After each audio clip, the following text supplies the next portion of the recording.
Bismillahirrahmanirrahim. Assalamualaikum warahmatullahi wabarakatuh. Innal hamdalillah nahmaduhu wa nasta'inuhu wa nastaghfiruh wa na'udzu billahi min shururi anfusina wa min sayyiati a'malina. Man yahdihillahu fala mudilla lahu wa man yudlil fala hadiya lahu. وأشهد أن لا إله إلا الله وحده لا شريك له وأشهد أن محمدا عبده ورسوله. اللهم صل وسلم وبارك على نبينا محمد وعلى آله وأصحابه ومن تبعهم بإحسان إلى يوم الدين. أما بعد. Ma'asyiral muslimin rahimani wa rahimakumullah. Kita lanjutkan kembali kajian kita membahas risalah yang disusun oleh Syekh Abdul Salam Ibn Salim As-Suhaimi hafizahullah, Kun salafiyan 'alal jaddah, jadilah salafi sejati. Meneruskan pembahasan pada bagian yang ke-9, Mauqifus salafis salih minal mubtadi'ah, sikap salafus salih terhadap ahli bid'ah. Pada pertemuan sebelumnya kita telah membawakan hadis-hadis Nabi SAW tentang peringatan terhadap bid'ah secara umum, yaitu Nabi SAW bersabda, "Man ahdatha fi amrina hadza ma laysa minhu fahuwa rad." Barang siapa mengada-adakan sesuatu dalam urusan kami, urusan agama ini, yang tidak ada perintahnya, maka ia tertolak. Maka bid'ah adalah amalan yang diada-adakan dalam urusan agama yang tidak diperintahkan oleh Nabi SAW.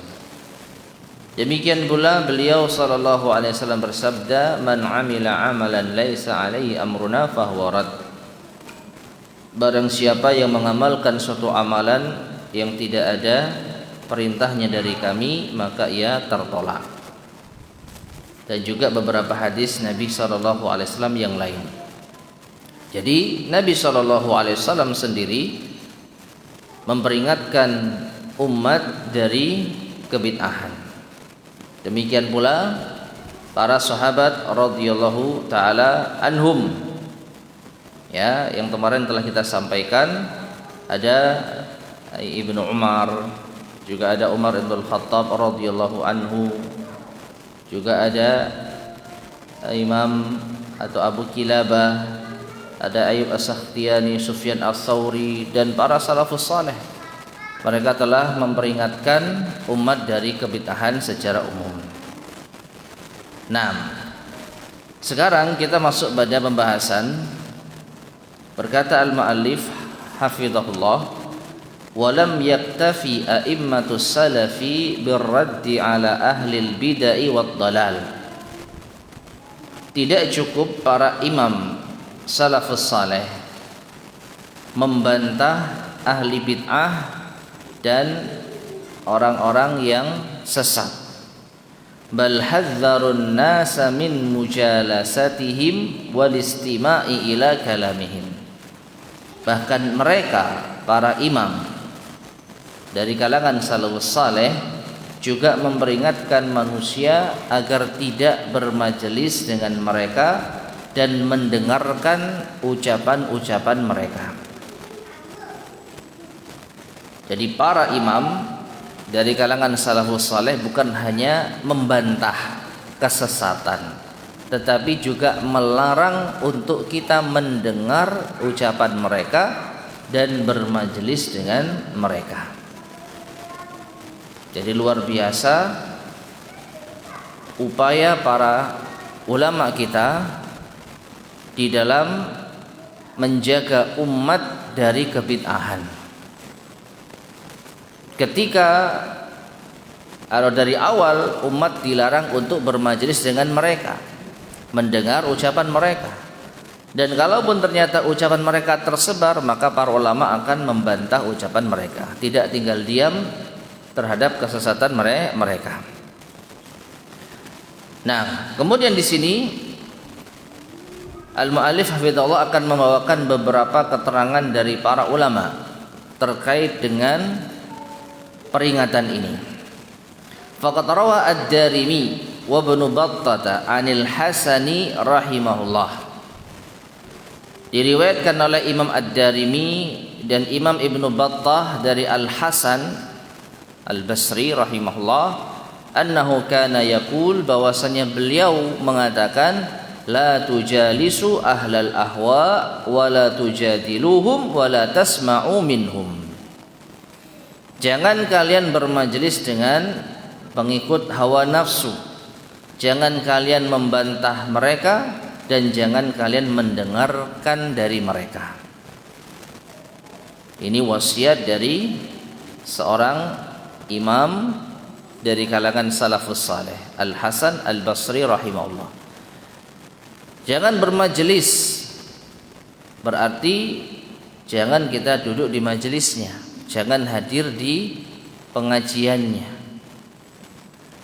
ya, jangan mendebat mereka. Kalaupun kita mendengarkan syubhat, kalaupun kita mendengarkan kesesatan mereka, maka jangan kita membantah mereka. Terlebih kita belum memiliki kapasitas ilmu yang memadai. Dan memang secara asal agama itu bukan dijadikan ajang untuk saling membantah, kecuali dalam kondisi tertentu. Memang Allah Subhanahu wa taala perintahkan wajadilhum billati hiya ahsan, dan bantahlah mereka dengan cara yang terbaik. Itu memang diantara metode di dalam dakwah. Tapi bukan setiap kesesatan itu perlu untuk dibantah. Tidak setiap kesalahan itu perlu untuk dibantah. Terlebih kalau yang menyebarkan kesesatan adalah ahli bid'ah. Karena bisa jadi syubhat mereka itu lebih dahsyat dibandingkan dengan bantahan yang kita sampaikan. Ya. Jadi jangan kita ikut dalam urusan bantah membantah. Adapun kita membaca bantahan para ulama untuk diri kita, untuk kalau sudah terlanjur mendengarkan syubhat mereka, tapi sebisa mungkin kita tidak mendengar. Jadi kita nggak perlu dengar bantahan. Lebih baik pikiran kita sama sekali tidak diisi oleh syubhat, daripada kita mendengar syubhat lalu kita bingung bantahannya gimana. Ya. Kecuali kita memang memiliki kompetensi di dalam hal-hal ini. Ya. Itu butuh melakukan debat terbuka misalnya dalam kondisi tertentu, mungkin dibutuhkan. Dan kalau kita memang berada di dalam bidang itu, mungkin kita diperlukan, yaitu mendengar dan membaca referensi-referensi para ulama tentang ilmu bantah membantah. Ya. Tapi untuk orang seperti kita ini, maka lebih baik kita sibukkan dengan hal yang jauh lebih penting bagi kita. Jadi kalau kita bisa jangan mendengar syubhat, sehingga kita tidak bingung mencari apa? Bantahannya. Taib. Wala tasma'u minhum, oleh karena itu jangan kalian mendengar dari mereka. Jangan bermajelis, yaitu jangan hadir di kajiannya, dan jangan dengar mereka dari apapun itu. Meskipun enggak datang ke kajiannya, tetapi kita juga tidak mendengar ceramah-ceramahnya yang tersebar di, kalau zaman sekarang ya di media sosial dan lain sebagainya. Wa qad rawa al-Ajuri wal Lalaka'i 'anil Hasan aidan, dan juga diriwayatkan oleh Imam Al-Ajuri dan Imam Al-Lalaka'i dari Al-Hasan pula, anna rajulan atahu faqal, bahwasanya ada seseorang yang datang kepada beliau lalu berkata, ya Aba Sa'idin, inni uridu an ukhasimaka. Wahai Abu Sa'id, aku ingin untuk membantahmu. Aku ingin berdiskusi denganmu. Ya. Faqala Al-Hasan, maka Al-Hasan mengatakan ilaika anni, menjauh dariku.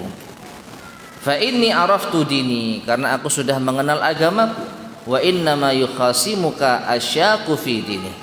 Orang yang pantas untuk berdiskusi denganmu adalah orang yang ragu dalam urusan agamanya. Lihat ma'asyar muslimin rahimani wa rahimakumullah, imam ya tidak mau diajak diskusi dengan ahli bid'ah. Perhatikan konteks pembahasan kita adalah ahli bid'ah, orang yang menyebar kesesatan yang sangat jelas, bukan sesama ahlus sunnah wal jamaah. Meskipun demikian, sesama ahlus sunnah kalau sudah berdebat dan berujung pada debat kusir ya tidak sepatutnya. Tapi kalau dalam masalah diskusi ilmiah silahkan, adu argumentasi ilmiah silahkan. Tapi kalau bersama ahlul bid'ah ya, orang yang menyebar kesesatan, maka lihat Al-Hasan itu apa? Tidak mau. Dan jawaban beliau luar biasa. Ya, aku sudah mengenal agamaku, artinya aku sudah yakin dengan agama yang aku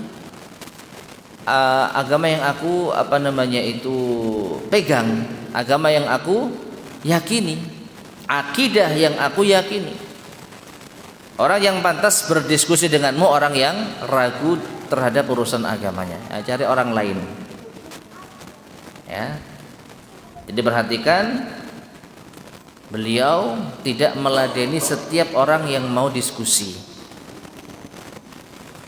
Ya, karena tahu bahwa yang akan berdiskusi dengannya adalah ahli bid'ah. Pastinya akan banyak menebar syubhat. Dan itu pasti akan mengganggu beliau rahimahullahu ta'ala.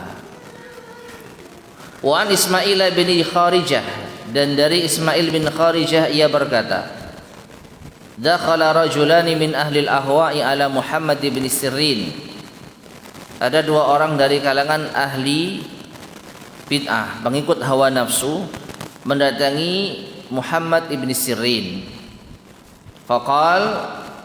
Faqala, maka dua orang ini berkata, ya Abu Bakrin nuhadditsuka bihadisin. Wahai Abu Bakar, yaitu kunyahnya Muhammad bin Sirin, maukah aku sampaikan kepadamu satu hadis? Qala, Muhammad bin Sirin mengatakan, la, tidak.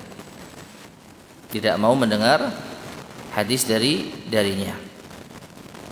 Qala, dua orang tadi mengatakan, fa naqra'u 'alaika ayatan min kitabillah. Kalau kita bacakan ayat gimana? Kalau kita bacakan ayat dari kitabullah bagaimana? Maukah engkau mendengarnya? Qala, Muhammad bin Sirin mengatakan, la, tidak. Tidak mau. Ya. Waqala, lalu Muhammad bin Sirin mengatakan, taqumani anni wa illa kumtu. Kalian berdua pergi dariku atau aku yang pergi. Ya. Faqama rajulani fakharaja. Maka ternyata mereka berdua yang pergi dan keluar. Faqala ba'dul qaum, maka sebagian orang bertanya, makana 'alaika an yaqra'a ayatan. Mengapa engkau tidak mau mendengar ia membacakan ayat? Ya. Yang pertama apa? Hadis, yang kedua ayat. Kok enggak mau? Faqal, maka Muhammad bin Sirin mengatakan, inni karihtu an yaqra'a ayatan fayuharrifaniha, atau inni karihtu an yaqra'a ayatan fayuharrifaniha fayaqir dzalika fi qalbi.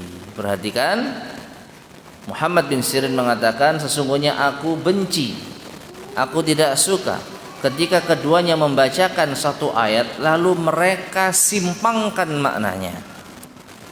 Ayatnya sahih, ayatnya asli, tetapi pemahamannya bagaimana? Ya. Maka Muhammad bin Sirin tidak suka kalau ada orang membaca ayat lalu ditafsirkan seenaknya, lalu itu masuk di dalam hatiku. Ketika mereka membacakan hadis pasti ada penjelasannya. Nah, penjelasan ini yang dikhawatirkan terjadi penyimpangan. Dan sungguh ini banyak kita jumpai dari kalangan para penceramah ketika menyampaikan ayat pemahamannya, maka kita tidak mau mendengar ceramahnya meskipun isinya Quran hadis, bukan karena kita menolak Quran hadis, tapi kita menolak pemahaman mereka terhadap Quran dan hadis. Karena kan nggak mungkin orang ceramah dibawakan ayat Quran seluruhnya atau hadis seluruhnya, kecuali majelis sima'. Nah, itu full membaca hadis tanpa ada keterangan, tanpa ada terjemahan. Dan itu majelis yang luar biasa, turun temurun dilakukan oleh para ulama, khususnya di dalam mengambil sanad. Jadi baca hadis full tanpa keterangan, tanpa terjemahan. Jadi yang membacakan hadis, ya, itu mungkin seorang murid di hadapan seorang syekh yang memiliki sanad, lalu yang lain menyimak tanpa ada keterangan tambahan, tanpa ada terjemahan. Nah, kalau seperti itu silahkan, ya. Tapi kalau mendengar ceramah agama, meskipun yang disampaikan itu mayoritas Al-Quran dan hadis, tapi kita lihat dulu siapa orang yang membawakannya. Kalau orang yang dikenal sebagai pelaku kebid'ahan yang menyebarkan kesesatan, maka jangan kita dengarkan. Bukan karena kita menolak Quran dan hadis, tetapi kita khawatir pemahamannya yang keliru dan itu bisa masuk ke hati kita dan sulit untuk dihilangkan. Ya, kalau sudah menjadi syubhat, maka selalu terngiang-ngiang di kepala kita. Baik. Warawa Abdullah ibnul Imam Ahmad, diriwayatkan oleh Abdullah putranya Imam Ahmad ibn Hanbal rahimahullah fi sunnah, di dalam kitabnya As-Sunnah, an Abi Qilabah rahimahullah, dari Abu Qilabah rahimahullah. Qala, beliau mengatakan, la tujalisuhum wa la tukhalituhum, jangan kalian bermajelis dengan mereka, yaitu ahli bid'ah. Jangan kalian bercampur dengan mereka. Fa inni la amanu an yaghmisukum fi dhalalatihim, karena aku tidak merasa aman mereka akan membenamkan kalian di dalam kesesatan mereka. Wa yulabbisu alaikum katsiran mimma ta'rifun, dan akan membuat rancu kepada kalian apa yang kalian sudah memahaminya. Ma'asyiral muslimin rahimani wa rahimakumullah. Jadi terkadang kesesatan itu datang dalam kondisi sebenarnya kita itu yakin. Jadi syubhat itu muncul dengan bentuk keraguan-raguan. Kita awalnya sudah yakin, tapi karena mendengar syubhat akhirnya apa? Ragu-ragu. Nah, di antara sebabnya apa? Kita mendengar yaitu mereka, kita bermajelis dengan mereka, kita bercampur dengan mereka. Ya. Jadi la tukhalituhum, jangan kalian bercampur dengan mereka. Itu bercampur dalam artian bermuamalah secara intens, menjadikan mereka teman, sharing, membiarkan mereka saling menyampaikan argumen, diskusi. Nah, ini. Tapi kalau kita hanya sekedar kenal atau muamalah terbatas dalam urusan duniawi misalkan, maka tidak ada masalah. Tapi kalau sudah akrab lalu berbicara tentang agama, nah ini jadi masalah. Ini jadi apa? Masalah. Ya. Oleh karena itu kita hendaknya pandai di dalam, yang penting kita nyambung silaturahim. Yang penting kita tidak memutus hubungan. Meskipun yang dibicarakan itu apa? Hanya masalah sepele, ya. Tanya kesehatan, ya. Agar kita tidak memutus silaturahim. Dan kalau kita diajak ngobrol masalah agama, ya, alihkan pembicaraan daripada kita yang jadi apa? Korban syubhat. Ya. Nah ini. Jadi Abdullah bin Imam bin Ahmad, ya, Abdullah bin Imam Ahmad rahimahullah, itu khawatir kalau kita bermajelis dan berinteraksi secara intens dengan mereka, kita akan tenggelam di dalam kesesatan dan kita akan menjadi ragu terhadap sesuatu yang sebelumnya kita yakini. Ya. Fahadhihi ba'dul ahaditsin nabawiyyati syarif. Maka ini sebagian hadis-hadis Nabi yang mulia. Wa aqwalu salafil ummati ahli diyanati wat tuqa, dan juga ucapan para salaf dari umat ini, ahli agama dan orang yang bertakwa. Wa ahlus zuhdi wal wara, demikian pula ahli zuhud dan wara, orang-orang yang menjaga diri dari perkara-perkara yang samar. Idafatan ila ma taqaddama minal amri bil ittiba wan nahyi anil ibtida, ya, sebagai tambahan dari apa yang telah berlalu berupa perintah untuk ittiba, perintah untuk mengikuti sunnah, dan larangan dari bid'ah. Ja'at musarrihatan bijawazi ta'ni ala ahli bid'ah. Bahkan ada sebagian ulama yang dengan tegas membolehkan celaan terhadap ahli bid'ah. Wa bayanu halihim linnas, menjelaskan kondisi mereka kepada manusia. Bal addahum dzalika minal wajibat, bahkan sebagian ulama memandang ini termasuk kewajiban, allati la yaqumud dinu illa biha, yang agama itu tidak akan tegak melainkan dengannya. Wa anna dzalika min babil jihadi fi sabilillah, bahkan ini termasuk di antara bab jihad di jalan Allah. Yuwazi min haitsu syaraf, jadi membantah atau mencela ahli bid'ah termasuk, ya, hal yang sebanding dengan jihad di jalan Allah dari segi kemuliaan. Wa nablil maqsadi, ya, dan juga meraih tujuan yang mulia dari dibandingkan dengan jihadil a'da'i bisayf wassinan, dibandingkan dengan berjihad melawan musuh dengan pedang dan senjata. Bal yatarajjahu ala dzalik, bahkan lebih rajih, lebih kuat berjihad dengan membantah atau mencela ahli bid'ah. Tapi ma'asyar muslimin rahimani wa rahimakumullah. Jadi bukan hanya sekedar larangan mendengarkan ucapan mereka, bukan hanya sekedar membantah kesesatan mereka, bahkan di kalangan ulama ada yang terang-terangan mencela mereka, memperingatkan kesesatan mereka. Perhatikan, beda antara jangan dengarkan ucapannya.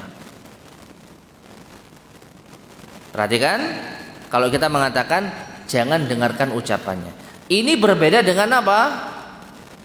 Jangan dengarkan fulan karena dia adalah ahli bid'ah, dia tokoh sesat, dia menyimpang, ya. Lalu kita mencela kesesatan-kesesatannya, dia mengatakan dan itu misalnya. Maka dua hal ini berbeda. Yang pertama itu halus, yang kedua apa? Tegas. Meskipun yang pertama mungkin bisa menimbulkan pertanyaan, loh kenapa kau nggak boleh dengar ucapannya? Nah, baru kita apa? Menyampaikan alasannya. Tetapi dari kalimat jangan dengarkan ucapannya, jangan menghadiri pengajiannya, ini adalah peringatan yang masih dalam kategori halus, masih cukup sopan, ya. Tapi kalau kita mengatakan jauhi dia karena dia ahli bid'ah, sudah langsung apa? Seperti petir yang menyambar, dar gitu. Wah, ahli bid'ah, ya.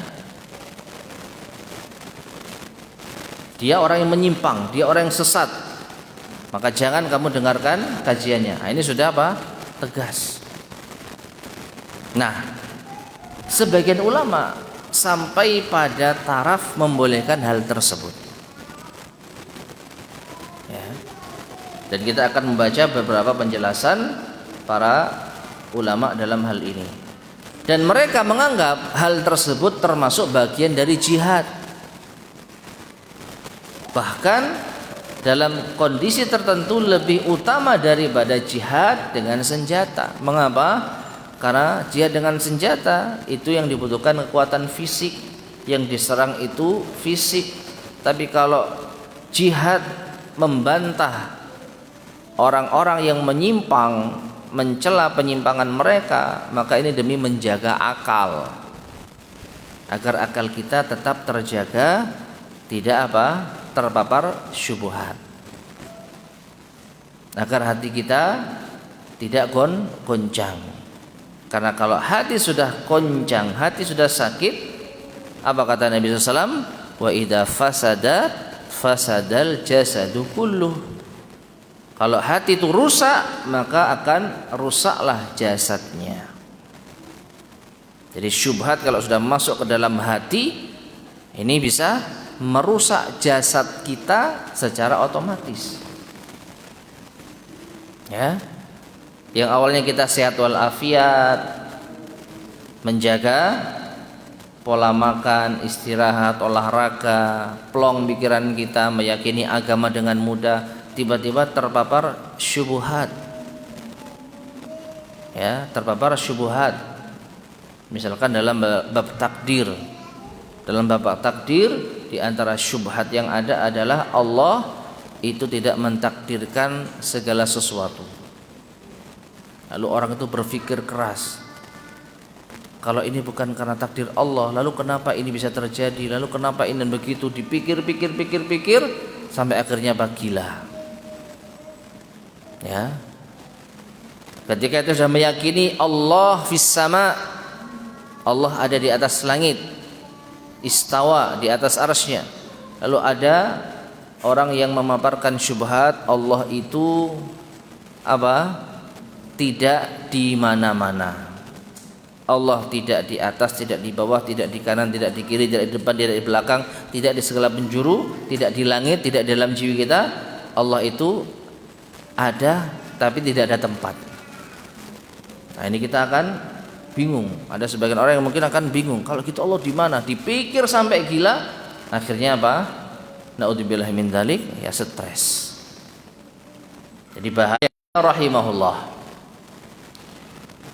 Syekhul Islam Ibnu Taimiyah rahimahullah mengatakan, wa mathalu a'immatil bid'ah min ahlil maqalatil mukhalifati lil kitabi was sunnah. Permisalan para imam ahli bid'ah dari orang-orang yang banyak berpendapat yang menyelisihi Alkitab dan Sunnah, awil ibadatil mukhalifati lil kitabi was sunnah, atau ahli ibadah yang menyelisihi Alkitab dan Sunnah. Fa inna bayana halihim, maka sesungguhnya menjelaskan keadaan mereka, wa tahdziral ummati minhum, dan memperingatkan umat dari mereka, wajibun bittifaqil muslimin, itu hukumnya wajib sesuai dengan kesepakatan kaum muslimin. Artinya, kalau ada orang yang berilmu, tahu penyimpangan, tahu kesesatan, tetapi tidak memperingatkan umat darinya, dia dosa. Dia berdosa. Namun tentu saja ma'asyarul muslimin rahimani wa rahimakumullah, ada perincian yang sangat penting dalam masalah ini. Ya, kita jangan terlalu meremehkan, tapi juga terlalu berlebihan. Tidak setiap kondisi itu cocok untuk memperingatkan penyimpangan, apalagi seorang tokoh secara personal, secara terang-terangan di khalayak umum. Tidak selamanya itu lebih baik dibandingkan dengan menjelaskan kesesatan tanpa menyebut tokoh. Ya, memang kalau kita langsung sebut merek, jelas, tegas, lugas, tidak ada pertanyaan lagi. Oh, yang dimaksud fulan. Jangan dengarkan kajiannya fulan karena dia menyimpang, dia sesat, demikian dan demikian. Bagi orang yang butuh ketegasan ini oke. Tapi bagi para pengikutnya yang mereka fanatik kepada tokoh tersebut, habis kita. Bahkan mungkin akan dibawa kepada pencemaran nama baik dan lain sebagainya. Maka dalam kondisi tertentu terkadang lebih baik kita menjelaskan tanpa menyebut merek. Yang penting kita sampaikan hadis, sampaikan ayat, lalu perbuatan ini menyimpang. Ya. Dan banyak sekali penyimpangan-penyimpangan yang ada, dan ini bisa kita jelaskan tanpa menyebutkan pelakunya. Seperti apa? Meminta kepada kuburan. Tapi banyak ini terjadi. Tapi nggak perlu kita sebutkan aktivitas tertentu. Ya, contoh, ada kegiatan seperti itu di suatu kota. Lalu kita langsung sebut pertanyaannya, Ustadz, apa hukumnya ziarah kubur ini dilakukan di sini? Nah, ini ya sama dengan apa? Bunuh diri, gitu ya. Maka cukup kita bertanya, apa hukumnya ngalap berkah di kuburan? Apa hukumnya minta-minta di kuburan? Apa hukumnya baca Quran di kuburan? Lalu dijelaskan sesuai dengan dalil yang ada tanpa menyebut dan menyinggung pihak tertentu. Namun ada kalanya para ulama tegas, tidak pakai apa bahasa basi, fulan sesat, fulan menyimpang, jauhi dia. Dia berpemahaman Khawarij misalnya, dia berpemahaman Syiah misalkan. Ada kalian seperti itu. Namun lihat apa kondisi. Nah, jadi orang yang memiliki kemampuan untuk menyampaikan kepada umat dalam kondisi yang akan mendatangkan masalah tapi diam, maka dia dosa. Hatta qila li Ahmad bin Hanbal. Imam Ahmad ditanya, seorang yang puasa, sholat, iktikaf, apakah lebih engkau sukai daripada orang yang berbicara tentang ahli bid'ah? Faqal, maka Imam Ahmad mengatakan, kalau dia membicarakan ahli bid'ah, maka dalam kondisi tertentu Imam Ahmad lebih cenderung pada ulama yang membicarakan ahli bid'ah. Kenapa? Karena ini yang dibutuhkan umat. Bukan berarti kita tidak dianjurkan untuk memperbanyak ibadah, tidak. Bukan berarti kita kalau gitu tidak usah memperbanyak puasa, sholat dan lain sebagainya, tidak.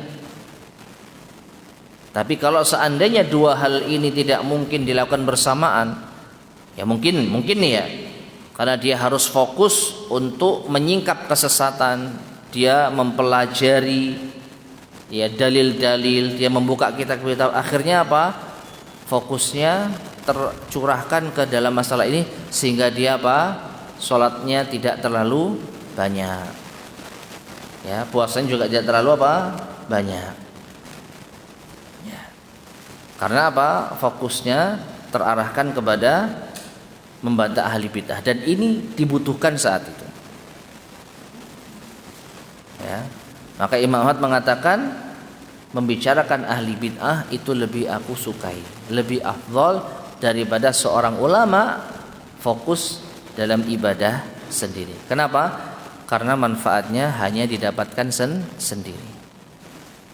Namun untuk kita, nah perhatikan, untuk kita ya tentu bukan golongan yang pertama. Maka jangan kita, wah saya tak sedikit ibadah, kenapa membantah ahli bid'ah? Padahal kita siapa? Ya. Maka untuk kita ini ya lebih baik banyak-banyak beribadah. Ya, ini sekali lagi ulama yang memang memiliki kompetensi di dalam membimbing umat. Ucapan mereka didengar. Kalau mereka fokus ibadah, ada orang sesat dibiarkan, nah ini dosa. Umat jadi apa? Tersesat. Adapun kita siapa? Ya, maka tentu untuk kelas kita ya lebih baik kita fokus apa? Ibadah. Itu lebih baik daripada kita apa? Membicarakan kebid'ahan, ya, membantah ahli bid'ah. Fabayyana, maka beliau menjelaskan anna naf'a hadza 'amun lil muslimin fi dinihim min jinsil jihad fi sabilillah. Bahwasanya manfaat dari hal ini membicarakan penyimpangan ahli bid'ah itu manfaatnya umum bagi kaum muslimin untuk kepentingan agama mereka. Dan ini termasuk di antara jenis jihad di jalan Allah. Ittadhiru sabilillahi wa dinihi wa minhajihi wa syir'atihi. Karena itu bisa membersihkan jalan Allah, memurnikan jalan Allah, agama, manhaj, syariat. Ya. Jadi dengan membicarakan penyimpangan ahli bid'ah itu bisa membersihkan agama Allah dari apa? Berbagai penyimpangan. Wa daf'i baghi haula'i wa adwanihim ala dzalika wajibun 'alal kifayati bittifaqil muslimin. Dan mencegah kesesatan mereka, permusuhan mereka, maka hukumnya wajib kifayah sesuai dengan kesepakatan kaum muslimin. Perhatikan, wajib kifayah. Apa artinya wajib kifayah? Kalau sudah ada pihak yang yaitu berkutat di dalam masalah ini, kalau sudah ada pihak yang mewakili, maka yang lain tidak perlu ikut di dalamnya. Sudah gugur kewajiban yang lain. Makanya para ulama kita tidak seluruh aktivitasnya itu membantah ahli bid'ah, tapi memang kita jumpai di antara mereka memang tersohor dalam masalah ini. Seakan-akan tidak ada aktivitasnya selain bantahan dan bantahan. Ya, namun itu hanya sebagian kecil. Ya. Yang dominan dari ulama Islam itu memberi pencerahan kepada umat dengan tarbiyah, mendidik, menyampaikan hadis, menjelaskan hadis, ya, membahas tentang ayat. Jadi pondasi ilmu yang dibangun. Tetapi sebagian dari mereka ada yang memang fokus di dalam bantahan. Jadi kita harus berpikir jernih dalam masalah ini. Tidak semua ikut membantah, tidak semua fokus di dalam tarbiyah, tapi ada bagiannya masing-masing. Nah, jadi hukumnya fardu kifayah. Artinya kalau ada orang sesat dibiarkan oleh ulama, maka seluruh ulama itu berdosa. Walaula man yuqimuhu Allahu lidaf'i darari haula la fasadad din. Seandainya tidak ada yang Allah bangkitkan dari mereka, dari para ulama untuk mencegah bahaya ini, maka tentu agama akan rusak. Wa kana fasaduhu a'dhama min fasadi istila'il aduwi min ahlil harb. Dan kerusakan mereka, kerusakan ahli bid'ah itu lebih besar dibandingkan dengan kerusakan musuh yang menguasai kita di medan perang. Dari sisi apa? Itu tadi, kerusakan pada hati dan akal itu lebih bahaya daripada rusak dari segi apa? Jasad. Ya, dari segi jasad. Fa inna haula'i, maka tidaklah mereka itu merusak hati dan apa yang ada dalam urusan agama ini kecuali hanya sekedar sampingan saja. Terkena dampaknya kita jadi sulit ibadah, jadi agama kita agak repot. Tetapi akal dan hati kita tidak rusak, karena fisik kita yang dijajah, hati tetap baik. Wa amma ulaik, adapun mereka ahli bid'ah, fayufsidunal quluba ibtidaan, maka mereka merusak hati secara asas. Dan kalau hati itu rusak, tadi telah kita sampaikan, ya, akan rusaklah seluruh jasadnya, sebagaimana sabda Nabi SAW. Jadi kerusakan hati itu kerusakan yang tidak nampak tapi apa? Dahsyat. Sedangkan kerusakan fisik terlihat, ya, terlihat meskipun apa? Nampak mengerikan. Paling maksimal meninggal dunia, selesai. Ya. Sedangkan kalau yang rusak hati, maka jasadnya hidup tetapi hatinya apa? Mati. Ini lebih bahaya daripada kematian secara jasad. Wa qala rahimahullah fi maudhi'in akhar, dan beliau yaitu Syekhul Islam Ibnu Taimiyah rahimahullah juga berkata di tempat yang lain, wa idza kana mubtadi'an yad'u ila aqaidah tukhaliful kitab wa sunnah, dan kalau ada seorang ahli bid'ah yang menyeru kepada akidah yang menyelisihi kitab dan sunnah, wa yukhafu an yudhilla ar-rajulun nasa, dan dikhawatirkan orang ini akan menyesatkan manusia, bidzalik, dengan keyakinan tersebut, buyyina amruhu linnas, maka wajib untuk dijelaskan keadaan mereka pada manusia, liyattaqu dhalalahu, agar mereka terjaga dari kesesatannya, wa ya'lamu halahu, agar manusia mengetahui keadaannya. Ya, ini yang tadi saya sampaikan, wajib kifayah. Kalau ada kesesatan yang menyebar di tengah-tengah umat, maka wajib ada minimal seorang ulama yang bersuara, minimal. Dengan demikian kewajiban telah terpenuhi. Tapi kalau sampai semuanya diam, maka semuanya berdosa. Ya.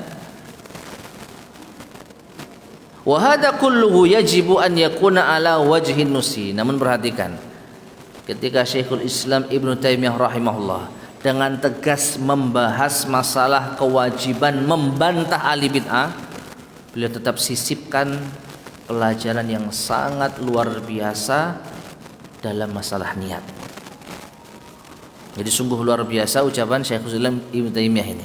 Tegas tetapi tidak lupa mengingatkan masalah yang tidak kalah pentingnya, yaitu niat. Apa itu? Perhatikan. Loh, sudah masuk Isya? Taib, adzan dulu, nanti kita lanjutkan sedikit insyaallah.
Bismillahirrahmanirrahim. Ma'asyiral muslimin rahimani wa rahimakumullah, kita lanjutkan. Jadi setelah Syekhul Islam Ibnu Taimiyah rahimahullah menyebutkan wajibnya menerangkan kesesatan bagi ulama yang ibtigha'a wajhillahi ta'ala, demi mengharap wajah Allah Ta'ala, la li hawa syakhsi, bukan karena unsur pribadi, bukan karena hawa nafsu pribadi, karena urusan pribadi. Ma'al insan, bersama dengan orang lain. Ya. Mithlu an takuna bainahuma adawatun dunyawiyah, seperti kalau ada permusuhan duniawi antara mereka berdua. Ya. Jadi ada seorang alim yang memiliki urusan pribadi duniawi dengan seorang ahli bid'ah, maka dia membantahnya habis-habisan karena terbawa emosi dalam urusan pribadi, bukan semata-mata ingin menjelaskan kesesatan. Maka ini bahaya. Au tahasudun, atau karena hasad, au tabaghudun, atau karena membenci. Dan ini diantara ujiannya para ahli ilmu, meluruskan niat di dalam membantah, di dalam mengkritik. Ya, hasad apalagi. Seorang membantah dengan tujuan menaikkan pamornya. Naudzubillahi min dzalik. Supaya apa? Namanya diangkat. Apalagi tokoh ahli bid'ah itu tokoh yang dikenal umat, langsung dibantah, menyebut nama, menyebut penyimpangan, akhirnya naiklah namanya, meskipun akhirnya dimusuhi orang satu kota. Ya, tapi yang penting apa? Dia terpuaskan karena pengikutnya lebih banyak, dia hasad, makanya dibantah, bukan semata-mata karena mengharap wajah Allah Subhanahu wa taala. Oleh karena apa yang tadi saya sampaikan itu penting, jamaah. Ya, niat kita membantah itu apa? Kalau niat kita itu urusan personal, urusan pribadi, maka kebanyakan itu akan lebih fokus pada menyerang personalnya. Meskipun kita bumbui dengan apa? Dia itu memiliki penyimpangan, dia memiliki kesesatan. Tapi kalau fokus kita itu ingin menjelaskan kepada umat tentang penyimpangan, maka fokus kita pada permasalahannya itu apa. Contohnya dia memiliki keyakinan Allah di mana-mana. Ya sudah, kita bahas saja secara ilmiah. Allah itu di atas arsy menurut akidah Ahlussunnah wal Jamaah, tanpa menyebut personal, tanpa menyebut nama. Ya. Jadi memang masalah membantah ini sebenarnya masalah yang cukup pelik. Tidak semua ulama, perhatikan, tidak semua ulama. Jadi jangankan santri, jangankan murid, jangankan thalibul ilmi, ulama saja tidak semuanya pantas masuk di dalam bantah membantah. Jadi ulama khos, ulama khusus. Ya. Wa autanazu'un ala ri'asah, apalagi kalau rebutan kekuasaan. Ya. Seorang ustadz memiliki banyak pengikut, dikenal di daerah-daerah. Tiba-tiba apa? Datang satu ahli bid'ah yang ternyata juga apa? Menjadi terkenal. Akhirnya ustadz Ahlus Sunnah ini merasa tersaingi, akhirnya dibantah dengan tujuan menjatuhkannya. Ya. Fayatakallamu bima sawihi mudhiran linnushi, maka ia pun membicarakan keburukannya tetapi dibalut dengan nasihat, seakan-akan ini nasihat padahal tujuannya menjatuhkan secara personal. Wa qasduhu fil batin al-ghiddu was minasyakhsi, padahal tujuan batinnya itu sentimen secara personal. Karena enggak suka maka disikat. Ya, berbalut nasihat padahal isinya apa? Ini dalam hatinya enggak suka. Ya. wastifa'uhu minhu, dan memuaskan, melampiaskan hasratnya, fahada min amali syaitan, maka ini termasuk amalan syaitan. Jadi membantah itu tidak semata-mata menjelaskan penyimpangan, tapi harus meluruskan niat dulu, apalagi menyebut secara terang-terangan. Tapi kalau ada seorang alim yang sudah memenuhi persyaratan dan memang kondisi menuntut untuk menyebut nama, menyebut penyimpangan, dan dia sudah berusaha meluruskan niat, bismillah. Apapun yang orang katakan dia tidak peduli. Wah, cari popularitas, terserah. Yang penting niat saya betul-betul untuk menjelaskan penyimpangan kepada umat. Tapi kalau kita belum bisa meluruskan niat, apalagi orang seperti kita, ya dikit-dikit bantah, dan yang dibantah ternyata rival kita. Nah, teman sekolah dulu punya masalah pribadi, ketika sudah dewasa, ketika sudah berkeluarga, ternyata pentolan bid'ah. Wah, tepak iki, sikat aja gitu ya. Dan lama belum terlampiaskan. Nah, akhirnya kita semangat membantah, padahal level kita belum sampai pada ulama. Hati-hati ya. Fasalafus saleh, maka salafus saleh minas sahabati wat tabi'in, dari kalangan para sahabat dan tabi'in, wa man tabi'ahum ala minhajihim, dan yang mengikuti mereka di atas manhaj mereka, qadin aqada ijma'uhum ala dhammil bid'ah wa ahliha, maka telah terjadi kesepakatan bolehnya mencela bid'ah dan pelakunya, wa tahdhiri minha wa min ahliha, memperingatkan dari kebid'ahan dan pelakunya, ittiba'anil kitab was sunnah, ini karena mengikuti kitab dan sunnah. Fal wajibu ittiba'uhum fi dzalik, maka wajib untuk mengikuti mereka dalam hal semacam ini. Taib ma'asyar muslimin rahimani wa rahimakumullah. Jadi sekali lagi, kalau kita menjumpai kitab-kitab para ulama, khususnya kitab-kitab terdahulu, kok keras ya bahasanya? Ya, di Imam Al-Barbahari di dalam kitabnya Syarhus Sunnah ada penukilan dari salaf apa?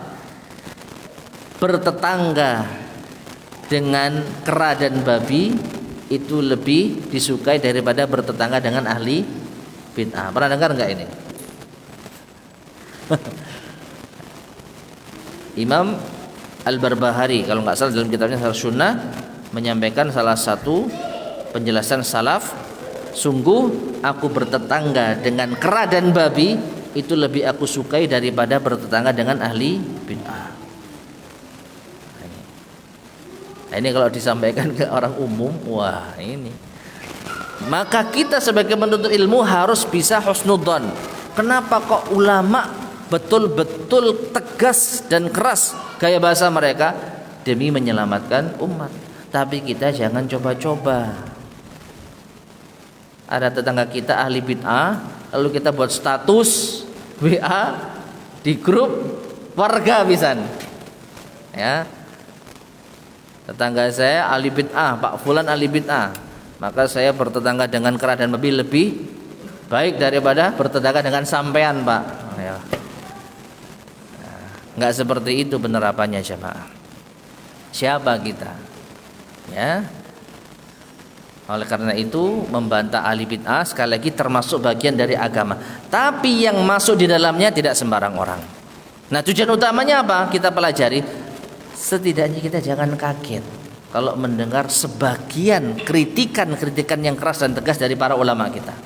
Yaitu semoga mereka niatnya ikhlas untuk membentengi agama dari penyimpangan. Adapun kita ya tetap jadi orang yang santun, gitu ya. Tetap ramah sama orang lain meskipun ahli bid'ah, karena kita nggak punya kekuatan. Yang penting usahakan jangan mendengar kebid'ahannya. Sudah, itu saja tugas kita. Ya. Jangan dengar ucapannya. Kalau kita dikasih link sama ahli bid'ah, ya jangan dibuka, langsung hapus. Selesai. Daripada kita buka link akhirnya terpapar syubhat, lalu tanya ustadz ini bantahnya gimana? Padahal ustadznya dia bingung. Ya. Aduh, ini maunya tenang istirahat dikasih link gitu ya. Ya. Ustadz ini bantahnya gimana? Waduh, suruh buka YouTube lagi, suruh buka ceramah, padahal kita maunya istirahat. nambah-nambah kerjaan. Ya, salah siapa nyari-nyari sampah, gitu kan? Salah itu, ya maka kita lebih baik menghindari. Ya, jangan tebarkan sampah kepada orang lain. Wallahu taala alam bisawab. Ini yang mungkin bisa kita sampaikan pada kesempatan di malam hari ini. Insyaallah akan kita lanjutkan pada kesempatan berikutnya, poin yang ke-10, manhaj salaf dalam membantah orang yang menyimpang. Kita akhiri, subhanakallahumma bihamdika asyhadu an la ilaha illa anta astaghfiruka wa atubu ilaik. Walhamdulillahirabbil alamin. Assalamualaikum warahmatullahi wabarakatuh.